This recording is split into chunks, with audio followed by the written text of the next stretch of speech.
Disc 18.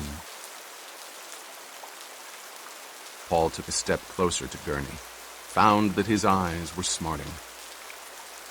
Gurney. It seemed to happen of itself, and they were embracing, pounding each other on the back, feeling the reassurance of solid flesh. "You young pup, Gurney kept saying. And Paul, Gurney, man. Presently they stepped apart, looked at each other. Gurney took a deep breath. "So you're why the Fremen have grown so wise in battle tactics. I might have known. They keep doing things I could have planned myself. If I'd only known." He shook his head. "If you'd only got word to me, lad, nothing would have stopped me. I'd have come a-running and—" The look in Paul's eyes stopped him. The hard, weighing stare. Gurney sighed. Sure, and there'd have been those who wondered why Gurney Halleck went a-running. And some would have done more than question. They'd have gone hunting for answers. Paul nodded, glanced to the waiting Fremen around them. The looks of curious appraisal on the faces of the Fedaykin. He turned from the death commandos back to Gurney. Finding his former swordmaster filled him with elation. He saw it as a good omen, a sign that he was on the course of the future where all was well. But Gurney at my side? Paul glanced down the ridge past the Fedaykin, studied the smuggler crew who had come with Halleck. "How do your men stand, Gurney?" he asked. "They're smugglers all," Gurney said. "They stand where the profit is."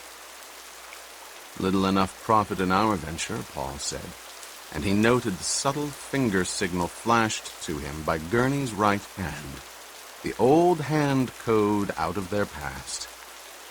There were men to fear and distrust in the smuggler crew. Paul pulled at his lip to indicate he understood, looked up at the men standing guard above them on the rocks.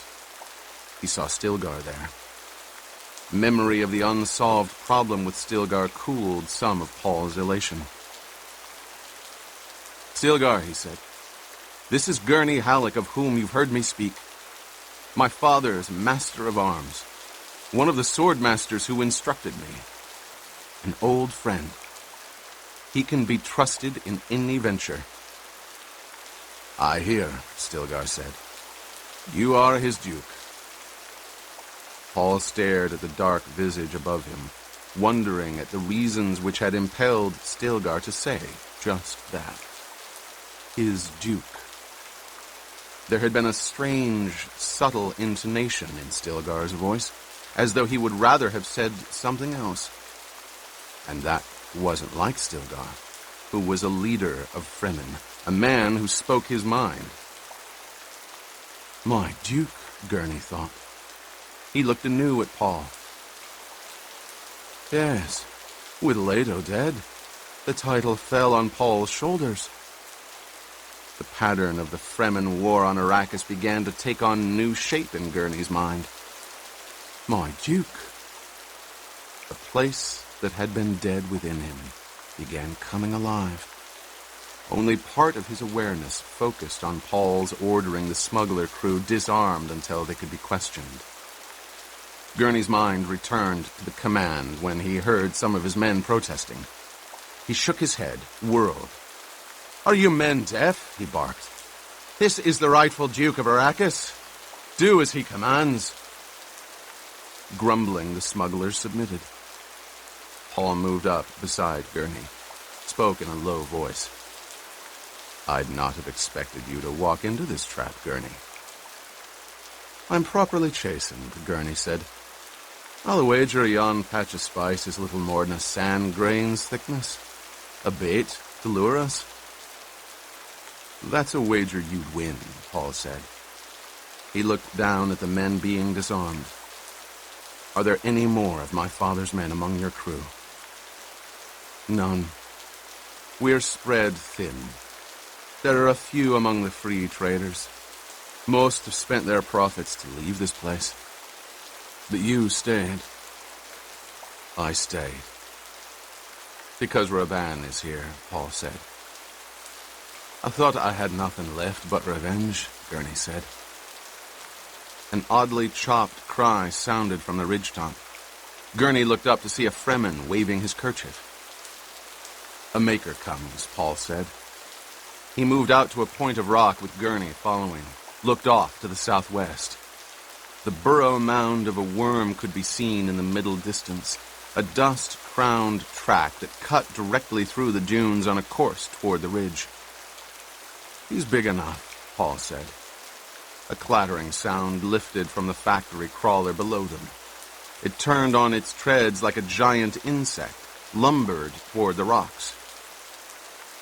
Too bad we couldn't have saved the carryall, Paul said. Gurney glanced at him, looked back to the patches of smoke and debris out on the desert where carryall and ornithopters had been brought down by Fremen rockets. He felt a sudden pang for the men lost there. His men. And he said, your father would have been more concerned for the men he couldn't save. Paul shot a hard stare at him, lowered his gaze. Presently he said, they were your friends, Gurney. I understand. To us, though, they were trespassers who might see things they shouldn't see. You must understand that. I understand it well enough, Gurney said. Now I'm curious to see what I shouldn't. Paul looked up to see the old and well-remembered wolfish grin on Halleck's face, the ripple of the ink vine scar along the man's jaw. Gurney nodded toward the desert below them. Fremen were going about their business all over the landscape. It struck him that none of them appeared worried by the approach of the worm. A thumping sounded from the open dunes beyond the baited patch of spice, a deep drumming that seemed to be heard through their feet. Gurney saw Fremen spread out across the sand there in the path of the worm. The worm came on like some great sandfish, cresting the surface, its rings rippling and twisting. In a moment, from his vantage point above the desert, Gurney saw the taking of a worm, the daring leap of the first hookman, the turning of the creature, the way an entire band of men went up the scaly, glistening curve of the worm's side. There's one of the things you shouldn't have seen, Paul said. There's been stories and rumors, Gurney said. But it's not a thing easy to believe without seeing it. He shook his head. The creature all men on Arrakis fear. You treat it like a riding animal. You heard my father speak of desert power, Paul said. There it is. The surface of this planet is ours. No storm, nor creature, nor condition can stop us. Us, Gurney thought. He means the Fremen. He speaks of himself as one of them. Again, Gurney looked at the spice blue in Paul's eyes.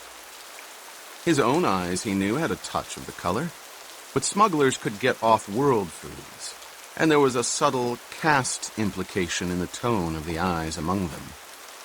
They spoke of the touch of the spice brush to mean a man had gone too native, and there was always a hint of distrust in the idea. There was a time when we did not ride the Maker in the light of day in these latitudes, Paul said. But Raban has little enough air cover left that he can't waste it looking for a few specks in the sand. He looked at Gurney. Your aircraft were a shock to us here. To us. To us. Gurney shook his head to drive out such thoughts. We weren't a shock to you that you were to us, he said. What's the talk of Raban in the sinks and villages? Paul asked. They say they've fortified the graven villages to the point where you cannot harm them. They say they need only sit inside their defenses while you wear yourselves out in futile attack. In a word, Paul said, they're immobilized. While you can go where you will, Gurney said. It's a tactic I learned from you, Paul said. They've lost the initiative, which means they've lost the war. Gurney smiled, a slow, knowing expression. Our enemy is exactly where I want him to be, Paul said. He glanced at Gurney. Well, Gurney, do you enlist with me for the finish of this campaign? Enlist? Gurney stared at him. My lord, I've never left your service. You're the only one left me. To think you dead. And I, being cast adrift, made what shrift I could, waiting for the moment I might sell my life for what it's worth. The death of Raban. An embarrassed silence settled over Paul. A woman came climbing up the rocks toward them, her eyes between stillsuit hood and face mask, flicking between Paul and his companion. She stopped in front of Paul. Gurney noted the possessive air about her, the way she stood close to Paul. Cheney, Paul said. This is Gurney Halleck. You've heard me speak of him. She looked at Halleck, back to Paul. I have heard. Where did the men go on the Maker? Paul asked.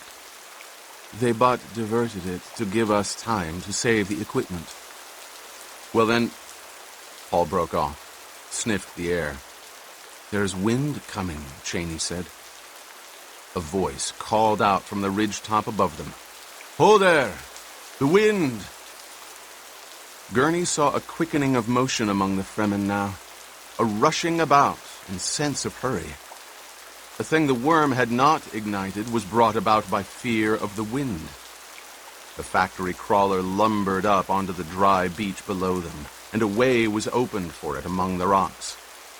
And the rocks closed behind it so neatly that the passage escaped his eyes. Have you many such hiding places? Gurney asked. Many times many, Paul said. He looked at Cheney. Find Korba. Tell him that Gurney has warned me there are men among this smuggler crew who are not to be trusted. She looked once at Gurney, back to Paul, nodded, and was off down the rocks, leaping with a gazelle-like agility. She is your woman, Gurney said. The mother of my firstborn, Paul said. There's another Leto among the Atreides. Gurney accepted this with only a widening of the eyes. Paul watched the action around them with a critical eye.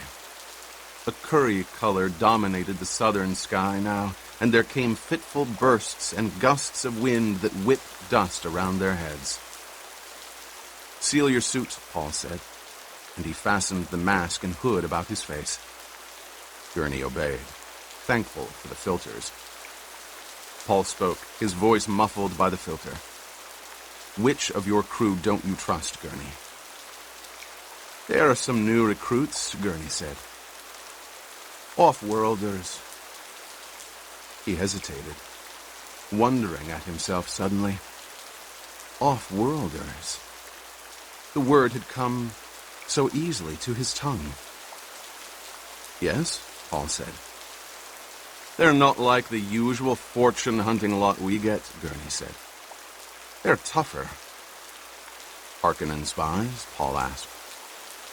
I think, my lord, that they report to no Harkonnen. I suspect they're men of the Imperial service. They have a hint of Salusa Secundus about them. Paul shot a sharp glance at him. Sardaukar? Gurney shrugged. It could be, but it's well masked. Paul nodded, thinking how easily Gurney had fallen back into the pattern of Atreides' retainer, but with subtle reservations, differences. Arrakis had changed him, too. 2 hooded Fremen emerged from the broken rock below them, began climbing upward. One of them carried a large black bundle over one shoulder. "Where are my crew now?" Gurney asked. "Secure in the rocks below us," Paul said. "We've a cave here. Cave of birds. We'll decide what to do with them after the storm." A voice called from above them. "Muad'Dib!" Paul turned at the call, saw a Fremen guard motioning them down to the cave. Paul signaled he had heard. Gurney, studying him with a new expression. "You're Muad'Dib?" he asked. "You're the Will of the Sand?"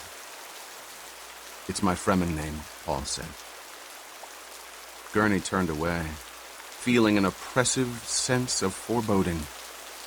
Half his own crew dead on the sand, the others captive. He did not care about the new recruits, the suspicious ones, but among the others were good men, friends, people for whom he felt responsible. "We'll decide what to do with them after the storm." That's what Paul had said. Muad'Dib had said. And Gurney recalled the stories told of Muad'Dib, the Lisan al-Gaib, how he had taken the skin of a Harkonnen officer to make his drumheads, how he was surrounded by death commandos, Fedaykin, who leaped into battle with their death chants on their lips. Him. The 2 Fremen climbing up the rocks leaped lightly to a shelf in front of Paul.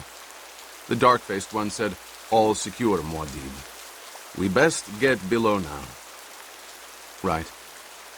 Gurney noted the tone of the man's voice. Half command and half request. This was the man called Stilgar, another figure of the new Fremen legends. Paul looked at the bundle the other man carried, said, "Korba, what's in the bundle?" Stilgar answered, "'Twas in the crawler. It had the initial of your friend here, and it contains a balisette.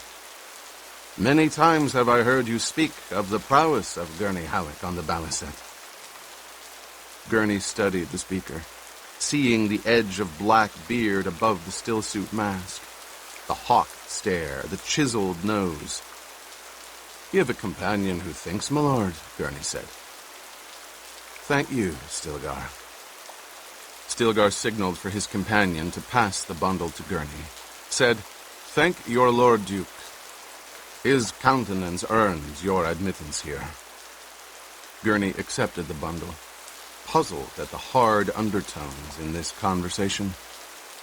There was an air of challenge about the man, and Gurney wondered if it could be a feeling of jealousy in the Fremen. Here was someone called Gurney Halleck who'd known Paul even in the times before Arrakis, a man who shared a camaraderie that Stilgar could never invade. "You were 2 I'd have be friends," Paul said. "Stilgar, the Fremen, is a name of renown," Gurney said. "Any killer of Harkonnens I'd feel honored to count among my friends." "Will you touch hands with my friend Gurney Halleck, Stilgar?" Paul asked. Slowly, Stilgar extended his hand, gripped the heavy calluses of Gurney's sword hand. "There are few who haven't heard the name of Gurney Halleck," he said, and released his grip. He turned to Paul. "The storm comes rushing." "At once," Paul said. Stilgar turned away, led them down through the rocks, a twisting and turning path into a shadowed cleft that admitted them to the low entrance of a cave. Men hurried to fasten a door seal behind them. Glow globes showed a broad, dome-ceilinged space with a raised ledge on one side and a passage leading off from it. Paul leaped to the ledge with Gurney right behind him, led the way into the passage. The others headed for another passage opposite the entrance. Paul led the way through an anteroom and into a chamber with dark, wine-colored hangings on its walls. We can have some privacy here for a while, Paul said. The others will respect my... An alarm symbol clanged from the outer chamber, was followed by shouting and clashing of weapons. Paul whirled, ran back through the anteroom and out onto the atrium lip above the outer chamber. Gurney was right behind, weapon drawn. Beneath them on the floor of the cave swirled a melee of struggling figures. Paul stood an instant assessing the scene, separating the Fremen robes and burqas from the costumes of those they opposed. Senses that his mother had trained to detect the most subtle clues picked out a significant fact. The Fremen fought against men wearing smuggler robes, but the smugglers were crouched in trios, backed into triangles where pressed. That habit of close fighting was a trademark of the Imperial Sardaukar. A Fedaykin in the crowd saw Paul, and his battle cry was lifted to echo in the chamber. Muad'Dib! Muad'Dib! Muad'Dib! Another eye had also picked Paul out. A black knife came hurtling toward him. Paul dodged, heard the knife clatter against stone behind him, glanced to see Gurney retrieve it. The triangular knots were being pressed back now. Gurney held the knife up in front of Paul's eyes, pointed to the hairline yellow coil of imperial color, the golden lion crest, multifaceted eyes at the pommel. Sardaukar for certain. Paul stepped out to the lip of the ledge. Only 3 of the Sardaukar remained. Bloody rag mounds of Sardaukar and Fremen lay in a twisted pattern across the chamber. "Hold!" Paul shouted. "The Duke Paul Atreides commands you to hold." The fighting wavered, hesitated. "You Sardaukar," Paul called to the remaining group. "By whose orders do you threaten a ruling duke?" And quickly, as his men started to press in around the Sardaukar, "Hold, I say!" One of the cornered trio straightened. "Who says we're Sardaukar?" he demanded. Paul took the knife from Gurney, held it aloft. "This says you're Sardaukar." "Then who says you're a ruling duke?" the man demanded. Paul gestured to the Fedaykin. "These men say I'm a ruling duke. Your own emperor bestowed Arrakis on House Atreides. I am House Atreides." The Sardaukar stood silent, fidgeting. Paul studied the man. Tall, flat-featured, with a pale scar across half his left cheek. Anger and confusion were betrayed in his manner, but still there was that pride about him without which a Sardaukar appeared undressed, and with which he could appear fully clothed, though naked. Paul glanced to one of his Fedaykin lieutenants, said, "Korba, how came they to have weapons?" "They held back knives concealed in cunning pockets within their stillsuits," the lieutenant said. Paul surveyed the dead and wounded across the chamber, brought his attention back to the lieutenant. There was no need for words. The lieutenant lowered his eyes. "Where is Cheney?" Paul asked, and waited, breath held for the answer. Stilgar spirited her aside. He nodded toward the other passage, glanced at the dead and wounded. "I hold myself responsible for this mistake, Muad'Dib." "How many of these Sardaukar were there, Gurney?" Paul asked. 10. Paul leaped lightly to the floor of the chamber, strode across to stand within striking distance of the Sardaukar spokesman. A tense air came over the Fedaykin. They did not like him thus exposed to danger. This was the thing they were pledged to prevent because the Fremen wished to preserve the wisdom of Muad'Dib. Without turning, Paul spoke to his lieutenant. "How many are our casualties?" 4 wounded, 2 dead, Muad'Dib." Paul saw motion beyond the Sardaukar. Cheney and Stilgar were standing in the other passage. He returned his attention to the Sardaukar. staring into the off-world whites of the spokesman's eyes. "You. What is your name?" Paul demanded. The man stiffened, glanced left and right. "Don't try it," Paul said.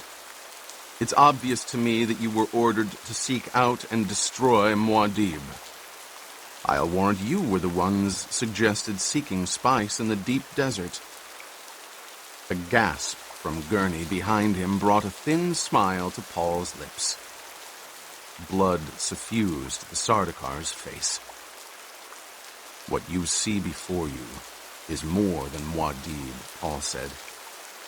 7 of you are dead for 2 of us. 3 for 1. Pretty good against Sardakar, eh? The man came up on his toes, sank back as the Fedaykin pressed forward. "I asked your name," Paul said, and he called out the subtleties of voice. "Tell me your name." "Captain Aramsham, Imperial Sardakar," the man snapped. His jaw dropped. He stared at Paul in confusion. The manner about him that had dismissed this cavern as a barbarian warren melted away. "Well, Captain Aramsham," Paul said, "the Harkonnens would pay dearly to learn what you now know. And the Emperor, what he wouldn't give to learn an Atreides still lives despite his treachery." The captain glanced left and right at the 2 men remaining to him. Paul could almost see the thoughts turning over in the man's head. Sardakar did not submit, but the Emperor had to learn of this threat. Still using the voice, Paul said, "Submit, Captain." The man at the captain's left leaped without warning toward Paul, met the flashing impact of his own captain's knife in his chest. The attacker hit the floor in a sodden heap, with the knife still in him. The captain faced his sole remaining companion. "I decide what best serves His Majesty," he said. "Understood?" The other Sardakar's shoulders slumped. "Drop your weapon," the captain said. The Sardakar obeyed. The captain returned his attention to Paul. "I have killed a friend for you," he said. "Let us always remember that." "You are my prisoners," Paul said. "You submitted to me. Whether you live or die is of no importance." He motioned to his guard to take the 2 Sardakar, signaled the lieutenant who had searched the prisoners. The guard moved in, hustled the Sardakar away. Paul bent toward his lieutenant. "Muad'Dib," the man said. "I failed you, and the failure was mine, Korba," Paul said. "I should have warned you what to seek. In the future, when searching Sardakar, remember this. Remember, too, that each has a false toenail or 2 that can be combined with other items secreted about their bodies to make an effective transmitter. They'll have more than 1 false tooth. They carry coils of shigawire in their hair, so fine you can barely detect it, yet strong enough to garrote a man and cut off his head in the process. With Sardakar, you must scan them, scope them, both reflex and hard ray, cut off every scrap of body hair. And when you're through, be certain you haven't discovered everything." He looked up at Gurney, who had moved close to listen. "Then we best kill them," the lieutenant said. Paul shook his head, still looking at Gurney. "No. I want them to escape." Gurney stared at him. "Sire," he breathed. "Yes?" "Your man here is right. Kill those prisoners at once. Destroy all evidence of them. You've shamed Imperial Sardakar. When the Emperor learns that, he'll not rest until he has you over a slow fire." "The Emperor's not likely to have that power over me," Paul said. He spoke slowly, coldly, Something had happened inside him while he faced the Sardaukar. A sum of decisions had accumulated in his awareness. "Gurney," he said, "are there many guildsmen around Raban?" Gurney straightened, eyes narrowed. "Your question makes no—" "Are there?" Paul barked. "Arrakis is crawling with guild agents. They're buying spice as though it were the most precious thing in the universe. Why else do you think we've ventured this far into—" "It is the most precious thing in the universe," Paul said. "To them." He looked toward Stilgar and Cheney, who were now crossing the chamber toward him. "And we control it, Gurney." "The Harkonnens control it," Gurney protested. "The people who can destroy a thing, they control it," Paul said. He waved a hand to silence further remarks from Gurney, nodded to Stilgar, who stopped in front of Paul, Cheney beside him. Paul took the Sardaukar knife in his left hand, presented it to Stilgar. "You live for the good of the tribe," Paul said. "Could you draw my life's blood with that knife?" "For the good of the tribe," Stilgar growled. "Then use that knife," Paul said. "Are you calling me out?" Stilgar demanded. "If I do," Paul said, "I shall stand there without weapon and let you slay me." Stilgar drew in a quick, sharp breath. Cheney said, "Usul," then glanced at Gurney, back to Paul. While Stilgar was still weighing his words, Paul said, "You are Stilgar, a fighting man. When the Sardaukar began fighting here, you were not in the front of battle. Your first thought was to protect Cheney." "She's my niece," Stilgar said. "If there had been any doubt of your Fedaykin handling those scum—" "Why was your first thought of Cheney?" Paul demanded. "It wasn't." "Oh? It was of you," Stilgar admitted. "Do you think you could lift your hand against me?" Paul asked. Stilgar began to tremble. "It's the way," he muttered. "It's the way to kill off-world strangers found in the desert and take their water as a gift from Shai Hulud," Paul said.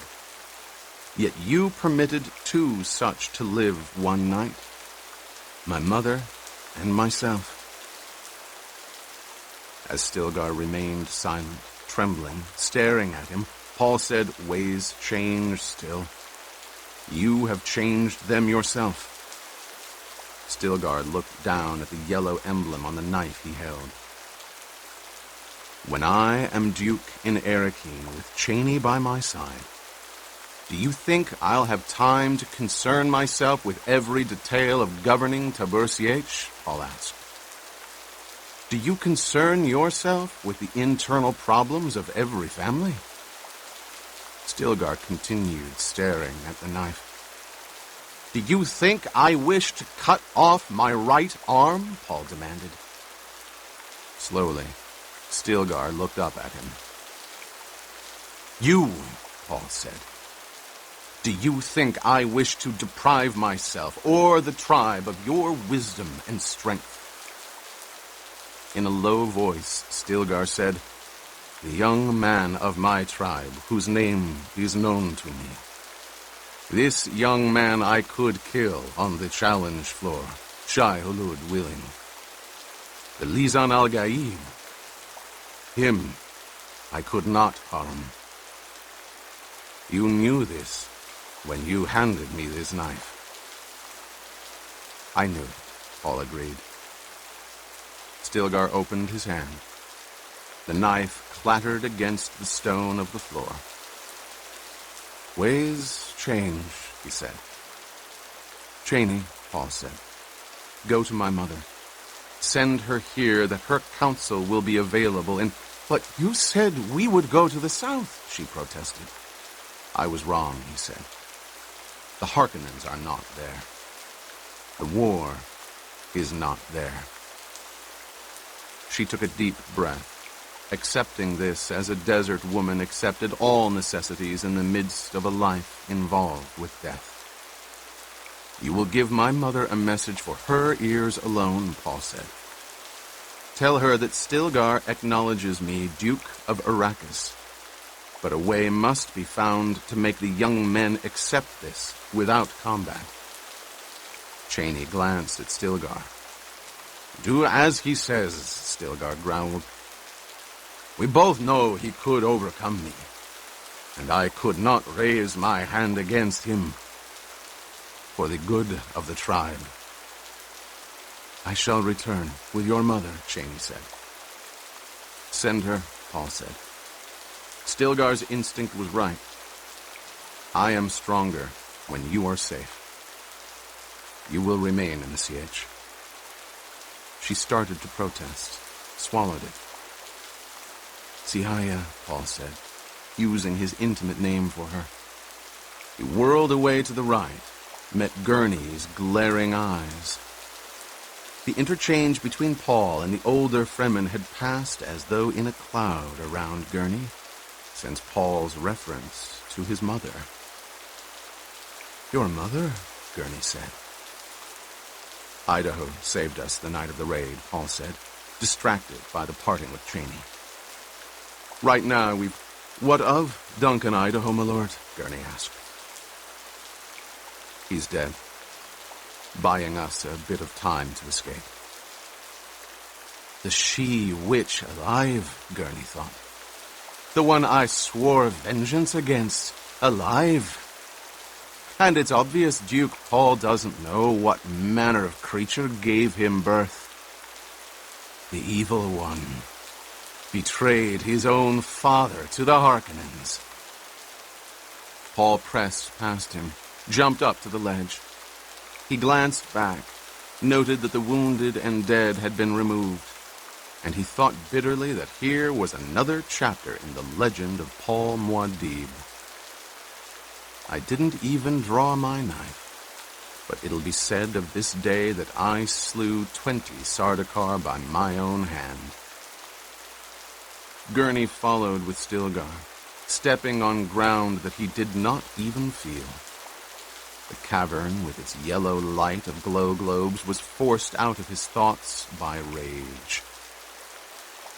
The she-witch alive, while those she betrayed are bones in lonesome graves.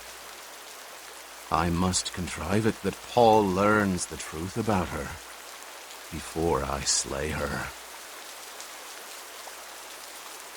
How often it is that the angry man rages denial of what his inner self is telling him.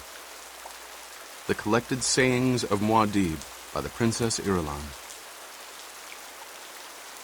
The crowd in the cavern assembly chamber radiated that pack feeling Jessica had sensed the day Paul killed Jameis. There was murmuring nervousness in the voices. Little cliques gathered like knots among the robes. Jessica tucked a message cylinder beneath her robe as she emerged to the ledge from Paul's private quarters. She felt rested after the long journey up from the south, but still rankled that Paul would not yet permit them to use the captured ornithopters. "We do not have full control of the air," he had said, "and we must not become dependent upon off-world fuel. Both fuel and aircraft must be gathered and saved for the day of maximum effort." Paul stood with a group of the younger men near the ledge. The pale light of glow globes gave the scene a tinge of unreality. It was like a tableau, but with the added dimension of warren smells, the whispers, the sounds of shuffling feet. She studied her son, wondering why he had not yet trotted out his surprise. Gurney Halleck. Thought of Gurney disturbed her with its memories of an easier past. Days of love and beauty with Paul's father. Stilgar waited with a small group of his own at the other end of the ledge. There was a feeling of inevitable dignity about him, the way he stood without talking. We must not lose that man, Jessica thought. Paul's plan must work. Anything else would be highest tragedy. She strode down the ledge, passing Stilgar without a glance, stepped down into the crowd. A way was made for her as she headed toward Paul, and silence followed her. She knew the meaning of the silence, the unspoken questions of the people, awe of the Reverend Mother. The young men drew back from Paul as she came up to him, and she found herself momentarily dismayed by the new deference they paid him. All men beneath your position covet your station, went the Bene Gesserit axiom. But she found no covetousness in these faces. They were held at a distance by the religious ferment around Paul's leadership. And she recalled another Bene Gesserit saying, "Prophets have a way of dying by violence." Paul looked at her. "It's time," she said, and passed the message cylinder to him. One of Paul's companions, bolder than the others, glanced across at Stilgar, said, "Are you going to call him out, Muad'Dib? Now's the time for sure. They'll think you a coward if you—" "Who dares call me coward?" Paul demanded. His hand flashed to his crysknife hilt.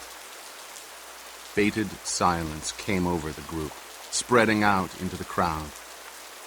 "There's work to do," Paul said as the man drew back from him.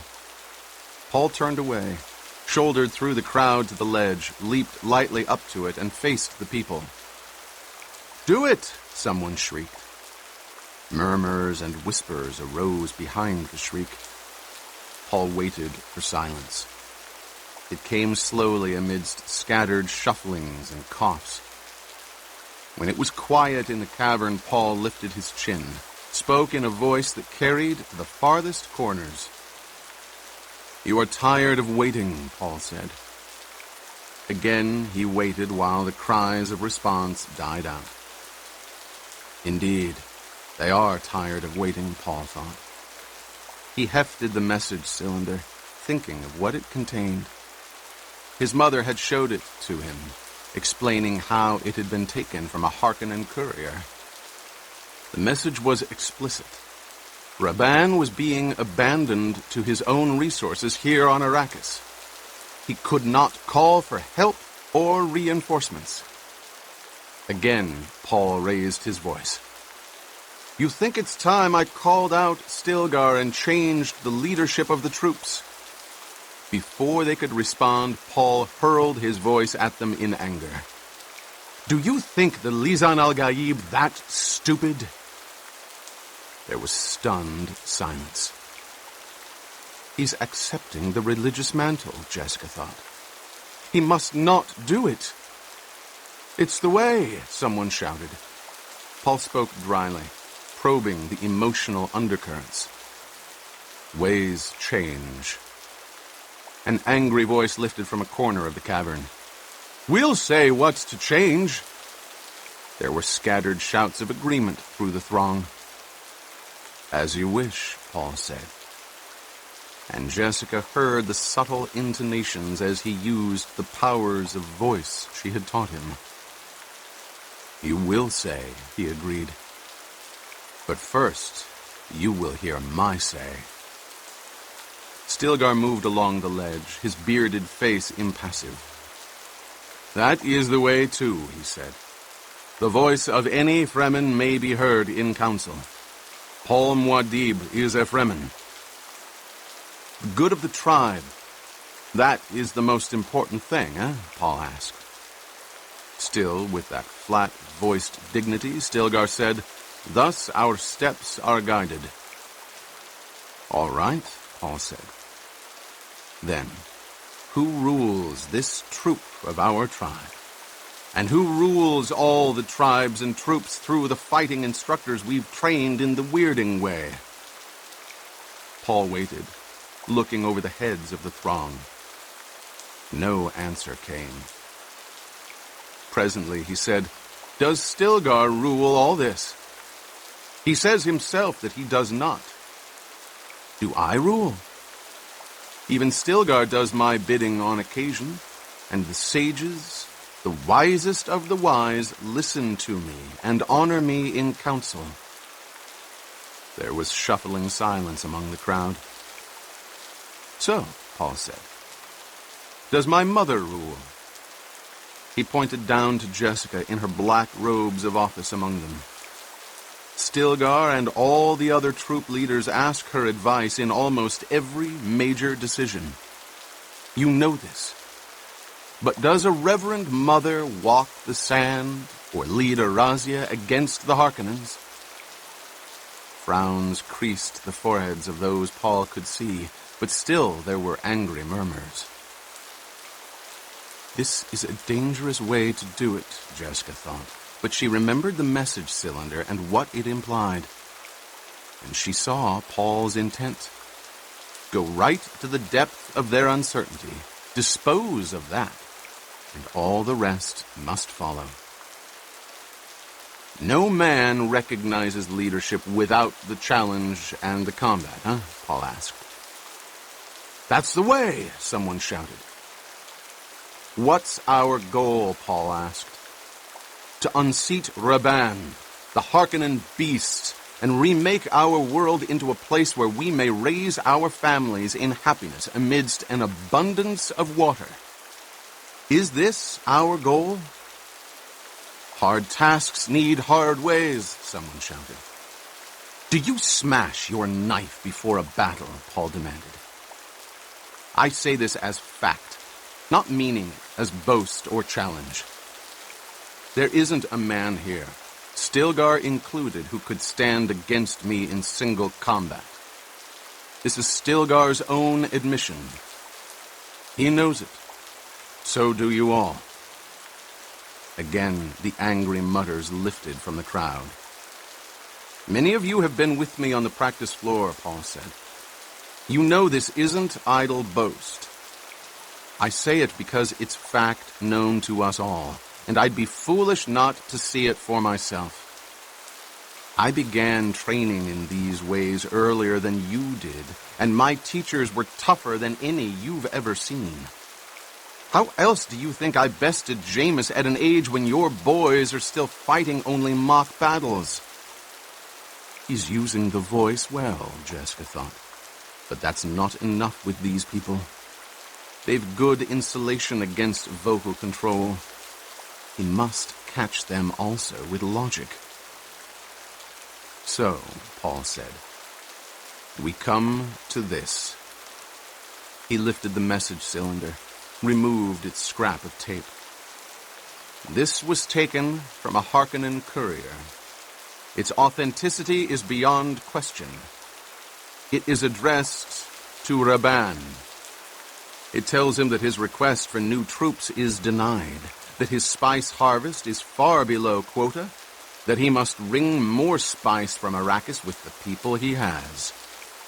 Stilgar moved up beside Paul.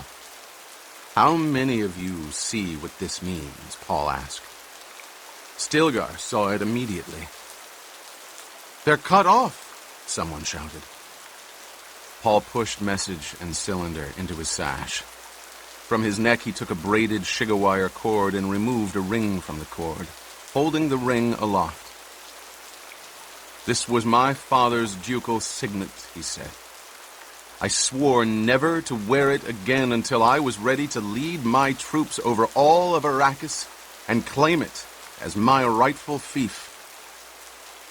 He put the ring on his finger, clenched his fist. Utter stillness gripped the cavern. Who rules here? Paul asked. He raised his fist. I rule here. I rule on every square inch of Arrakis. This is my ducal fief whether the Emperor says yea or nay. He gave it to my father, and it comes to me through my father. Paul lifted himself onto his toes, settled back to his heels. He studied the crowd, feeling their temper. Almost, he thought. There are men here who will hold positions of importance on Arrakis when I claim those imperial rights which are mine, Paul said. Stilgar is one of those men. Not because I wish to bribe him. Not out of gratitude, though I'm one of many here who owe him life for life. No, but because he's wise and strong. Because he governs this troop by his own intelligence, and not just by rules. Do you think me stupid? Do you think I'll cut off my right arm and leave it bloody on the floor of this cavern just to provide you with a circus? Paul swept a hard gaze across the throng. Who is there here to say I'm not the rightful ruler on Arrakis? Must I prove it by leaving every Fremen tribe in the Urg without a leader? Beside Paul, Stilgar stirred, looked at him questioningly. Will I subtract from our strength when we need it most? Paul asked. I am your ruler, and I say to you that it is time we stopped killing off our best men and started killing our real enemies, the Harkonnens. In one blurred motion, Stilgar had his crysknife out and pointed over the heads of the throng. Long live Duke Paul Muad'Dib, he shouted. A deafening roar filled the cavern, echoed and re-echoed. They were cheering and chanting. Yahya Chuhada, Muad'Dib, Muad'Dib, Muad'Dib, Yahya Chuhada. Jessica translated it to herself. Long live the fighters of Muad'Dib. The scene she and Paul and Stilgar had cooked up between them had worked as they'd planned. The tumult died slowly. When silence was restored, Paul faced Stilgar, said, "Kneel, Stilgar." Stilgar dropped to his knees on the ledge. "Hand me your crysknife," Paul said. Stilgar obeyed. This was not as we planned it, Jessica thought. "Repeat after me, Stilgar," Paul said, and he called up the words of investiture as he had heard his own father use them. "I, Stilgar, take this knife from the hands of my duke." "I, Stilgar, take this knife from the hands of my duke," Stilgar said, and accepted the milky blade from Paul. "Where my duke commands, there shall I place this blade," Paul said. Stilgar repeated the words, speaking slowly and solemnly. Remembering the source of the rite, Jessica blinked back tears, shook her head. I know the reasons for this, she thought. I shouldn't let it stir me. I dedicate this blade to the cause of my duke and the death of his enemies for as long as our blood shall flow, Paul said. Stilgar repeated it after him. Kiss the blade, Paul ordered. Stilgar obeyed, then, in the Fremen manner, kissed Paul's knife arm. At a nod from Paul, he sheathed the blade, got to his feet. A sighing whisper of awe passed through the crowd, and Jessica heard the words, the prophecy. A Bene Gesserit shall show the way, and a reverend mother shall see it. And from farther away, she shows us through her son. Stilgar leads this tribe, Paul said. Let no man mistake that. He commands with my voice. What he tells you, it is as though I told you.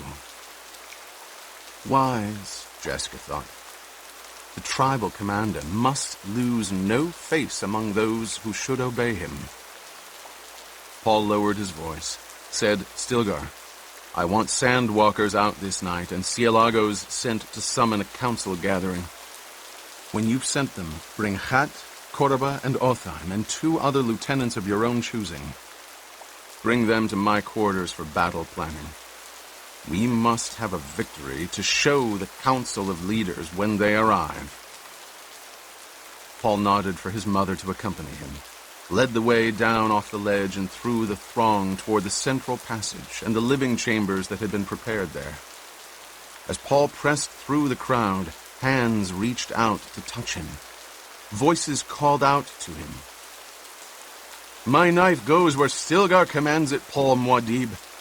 Let us fight soon, Paul Muad'Dib.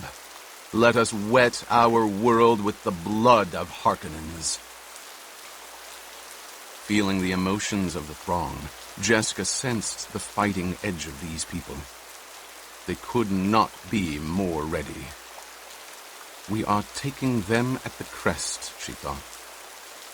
In the inner chamber, Paul motioned his mother to be seated, said, "Wait here," and he ducked through the hangings to the side passage. It was quiet in the chamber after Paul had gone. So quiet behind the hangings that not even the faint soughing of the wind pumps that circulated air in the CH penetrated to where she sat. "He is going to bring Gurney Halleck here," she thought. And she wondered at the strange mingling of emotions that filled her. Gurney and his music had been a part of so many pleasant times on Caladan before the move to Arrakis. She felt that Caladan had happened for some other person. In the nearly 3 years since then, she had become another person. Having to confront Gurney forced a reassessment of the changes. Paul's coffee service, the fluted alloy of silver and jasmium that he had inherited from Jameis, rested on a low table to her right. She stared at it, thinking of how many hands had touched that mellow. Chaney had served Paul from it within the month. What can his desert woman do for a duke except serve him coffee, she asked herself. She brings him no power, no family. Paul has only one major chance, to ally himself with a powerful great house, perhaps even with the imperial family. There are marriageable princesses, after all, and every one of them Bene Gesserit trained. Jessica imagined herself leaving the rigors of Arrakis for the life of power and security she could know as mother of a royal consort. She glanced at the thick hangings that obscured the rock of this cavern cell, thinking of how she had come here, riding amidst a host of worms, the palanquins and pack platforms piled high with necessities for the coming campaign. As long as Chaney lives, Paul will not see his duty, Jessica thought. She has given him a son, and that is enough. A sudden longing to see her grandson, the child whose likeness carried so much of the grandfather's features, so like Leto, swept through her. Jessica placed her palms against her cheeks, began the ritual breathing that stilled emotion and clarified the mind, then bent forward from the waist in the devotional exercise that prepared the body for the mind's demands. Paul's choice of this cave of birds as his command post could not be questioned, she knew. It was ideal. And to the north lay Wind Pass, opening onto a protected village in a cliff-walled sink. It was a key village, home of artisans and technicians, maintenance center for an entire Harkonnen defensive sector. A cough sounded outside the chamber hangings. Jessica straightened, took a deep breath, exhaled slowly. "Enter," she said.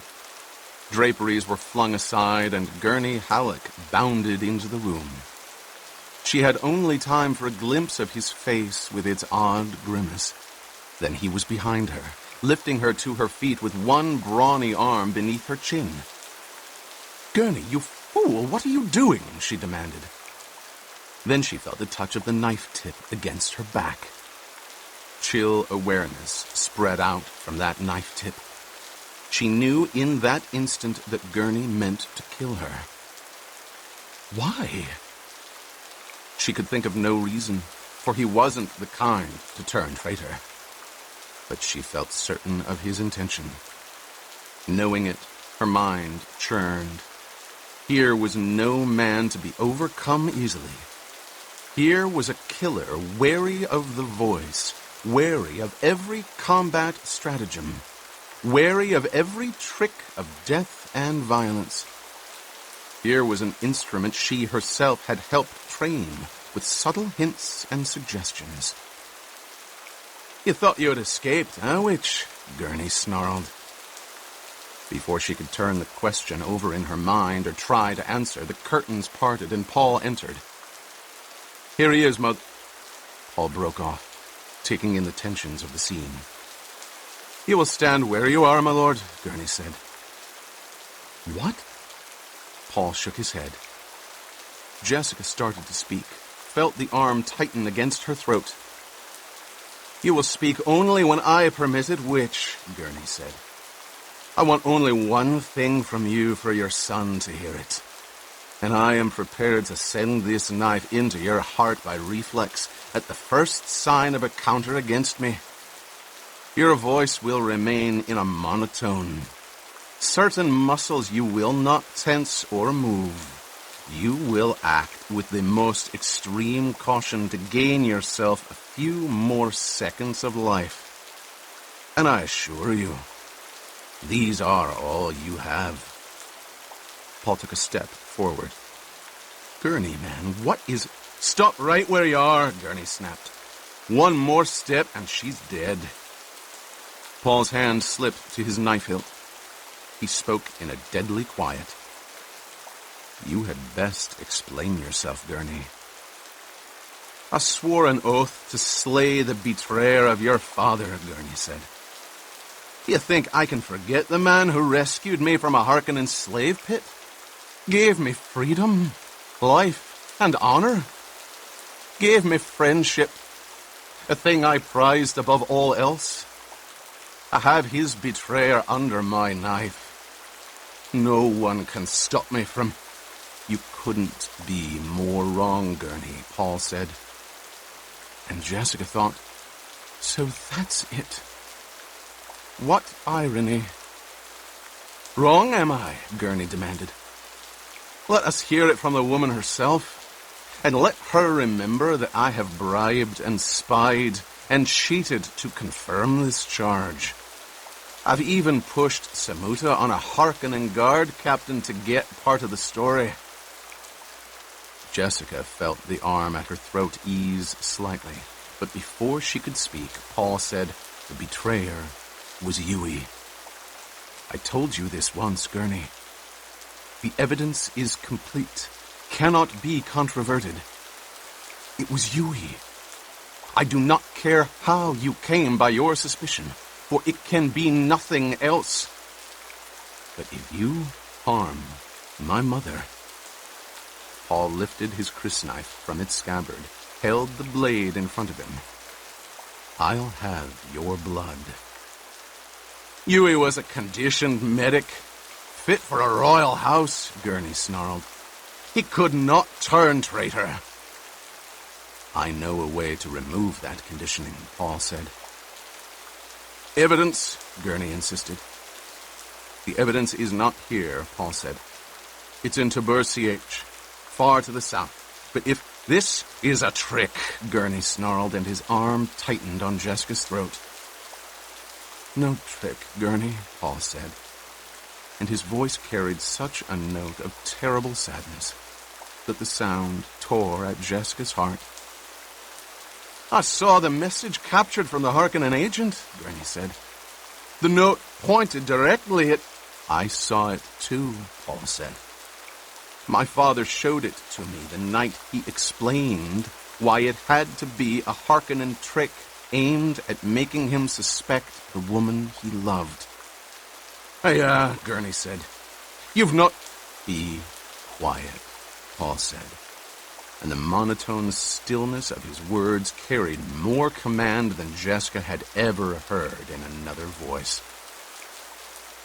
He has the great control, she thought. Gurney's arm trembled against her neck. The point of the knife at her back moved with uncertainty. What you have not done, Paul said, is heard my mother sobbing in the night over her lost Duke. You have not seen her eyes stab flame when she speaks of killing Harkonnens. So he has listened, she thought. Tears blinded her eyes. What you have not done, Paul went on, is remembered the lessons you learned in a Harkonnen slave pit. You speak of pride in my father's friendship. Didn't you learn the difference between Harkonnen and Atreides so that you could smell a Harkonnen trick by the stink they left on it? Didn't you learn that Atreides' loyalty is bought with love, while the Harkonnen coin is hate? Couldn't you see through to the very nature of this betrayal? But Yui, Gurney muttered. The evidence we have is Yui's own message to us, admitting his treachery, Paul said. I swear this to you, by the love I hold for you. A love I will still hold even after I leave you dead on this floor. Hearing her son, Jessica marveled at the awareness in him, the penetrating insight of his intelligence. My father had an instinct for his friends, Paul said. He gave his love sparingly, but with never an error. His weakness lay in misunderstanding hatred. He thought anyone who hated Harkonnens could not betray him. He glanced at his mother. She knows this. I've given her my father's message that he never distrusted her. Jessica felt herself losing control, bit at her lower lip. Seeing the stiff formality in Paul, she realized what these words were costing him. She wanted to run to him, cradle his head against her breast as she never had done.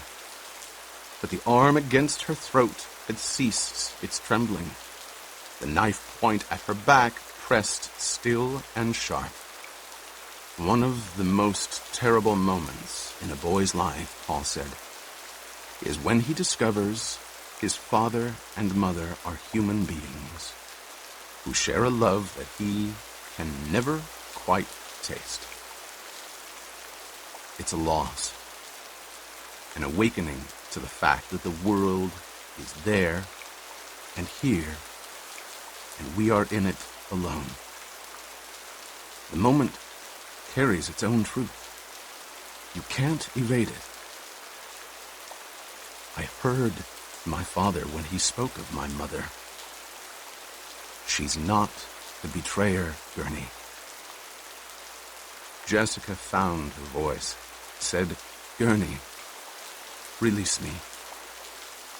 There was no special command in the words, no trick to play on his weaknesses, but Gurney's hand fell away. She crossed to Paul, stood in front of him, not touching him. Paul, she said, there are other awakenings in this universe. I suddenly see how I've used you and twisted you and manipulated you to set you on a course of my choosing. A course I had to choose. If that's any excuse, because of my own training. She swallowed past a lump in her throat, looked up into her son's eyes. Paul, I want you to do something for me. Choose the course of happiness. Your desert woman. Marry her if that's your wish. Defy everyone and everything to do this. But choose your own course. She broke off, stopped by the low sound of muttering behind her. Gurney. She saw Paul's eyes directed beyond her, turned. Gurney stood in the same spot, but he had sheathed his knife, pulled the robe away from his breast to expose the slick grayness of an issue stillsuit, the type the smugglers traded for among the CH Warrens. Put your knife right here in my breast, Gurney muttered. I say, kill me, and have done with it. I've besmirched my name. I've betrayed my own duke. The finest... Be still, Paul said.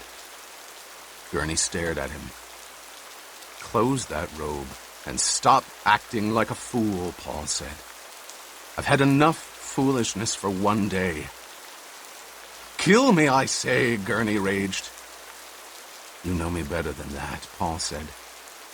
How many kinds of an idiot do you think I am? Must I go through this with every man I need? Gurney looked at Jessica, spoke in a forlorn, pleading note so unlike him.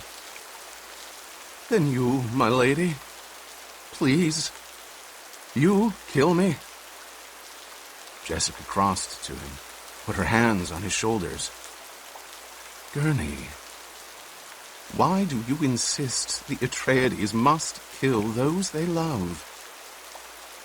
Gently, she pulled the spread robe out of his fingers, closed and fastened the fabric over his chest. Gurney spoke brokenly. But You thought you were doing a thing for Leto, she said. And for this, I honor you. My lady, Gurney said. He dropped his chin to his chest, squeezed his eyelids closed against the tears. Let us think of this as a misunderstanding among old friends, she said. And Paul heard the soothers, the adjusting tones in her voice. It's over, and we can be thankful we'll never again have that sort of misunderstanding between us. Gurney opened eyes bright with moisture, looked down at her. The Gurney Halleck I knew was a man adept with both blade and balisette, Jessica said. It was the man of the balisette I most admired. Doesn't that Gurney Halleck remember how I used to enjoy listening by the hour while he played for me? Do you still have a balisette, Gurney? I've a new one, Gurney said. Brought from Chusick. A sweet instrument. Plays like a genuine Verota, though there's no signature on it. I think myself it was made by a student of Verota who... He broke off. What can I say to you, my lady? Here we prattle about... Not prattle, Gurney, Paul said. He crossed to stand beside his mother, eye to eye with Gurney. Not prattle, but a thing that brings happiness between friends. I'd take it a kindness if you'd play for her now. Battle planning can wait a little while. We'll not be going into the fight till tomorrow at any rate. I'll get my balisette, Gurney said. It's in the passage. He stepped around them and through the hangings. Paul put a hand on his mother's arm, found that she was trembling. It's over, Mother, he said. Without turning her head, she looked up at him from the corners of her eyes. Over? Of course. Gurney. Oh, yes. She lowered her gaze. The hangings rustled as Gurney returned with his balisette. He began tuning it, avoiding their eyes. The hangings on the walls dulled the echoes, making the instrument sound small and intimate. Paul led his mother to a cushion, seated her there with her back to the thick draperies of the wall. He was suddenly struck by how old she seemed to him, with the beginnings of desert-dried lines in her face, the stretching at the corners of her blue-veiled eyes. She's tired, he thought. We must find some way to ease her burdens. Gurney strummed a chord. Paul glanced at him, said, I've things that need my attention. Wait here for me." Gurney nodded. His mind seemed far away, as though he dwelled for this moment beneath the open skies of Caladan, with cloud fleece on the horizon promising rain. Paul forced himself to turn away, let himself out through the heavy hangings over the side passage. He heard Gurney take up a tune behind him and paused a moment outside the room to listen to the muted music. Orchards and vineyards and full-breasted Urus, and a cup overflowing before me. Why do I babble of battles and mountains reduced to dust? Why do I feel these tears? Heavens stand open and scatter their riches. My hands need but gather their wealth. Why do I think of an ambush and poison in molten cup? Why do I feel my years? Love's arms beckon with their naked delights and Eden's promise of ecstasies. Why do I remember the scars, dream of old transgressions, and why do I sleep with fears? A robed Fedaykin courier appeared from a corner of the passage ahead of Paul. This book is continued on disc 19.